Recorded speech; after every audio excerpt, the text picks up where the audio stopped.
Mchezaji wa timu ya taifa ya New Zealand Tim Paine amegeuka kuwa gumzo kubwa mtandaoni baada ya kupata wafuasi milioni 1 ndani ya siku tu kutoka wafuasi 4,000. Sasa Paine ni mchezaji mkubwa na nguli, lakini katika maisha yake ya soka ya miaka 17 amebahatika kuwa na wafuasi 4,000 tu, lakini wafuasi ambao alikuwa nao siku ya kuamkia Alhamis. Sasa kufuatia kampeni ya influencer wa Argentina Valen Scarsine maarufu kama El Caso iliyolenga kumfanya ajulikane kabla ya kombe la dunia 2026, Paine amepata wafuasi zaidi ya milioni 1 hadi siku ya leo ya Ijumaa. Katika video yake iliyosambaa kwa kasi mtandaoni, Scarsine alisema alikuwa ametafuta mchezaji asiyejulikana zaidi katika kombe la dunia la mwaka huu 2026 FIFA na kugundua ni Paine, lakini punde baada ya kumtaja, mashabiki maeneo mengi duniani walijisikia vibaya na wakajiona kutothamini mchango wa mchezaji huyo. Bakuli la kumpa followers likatangazwa rasmi. Paine mwenyewe alisema alishangazwa na kilichokuwa kinaendelea baada ya kuona notifications zake kwenye akaunti yake ya IG zikilipuka ghafla.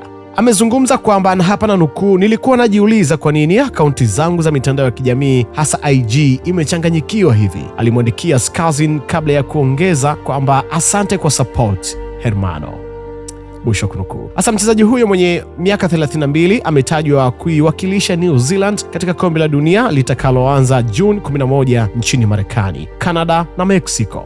New Zealand ndiyo timu yenye ranking ya juu zaidi katika mashindano hayo mwaka huu. Tukio hilo limeonyesha nguvu kubwa ya mtandao wa kijamii katika kubadilisha maisha na umaarufu wa wanamichezo na hata watu wengine wa kawaida. Mimi ni Voice of Siraji na hii ni Makini Media, the trusted voice. To follow IG, Instagram, Facebook, X zamani Twitter kama Makini Media, the trusted voice. Kuwa makini.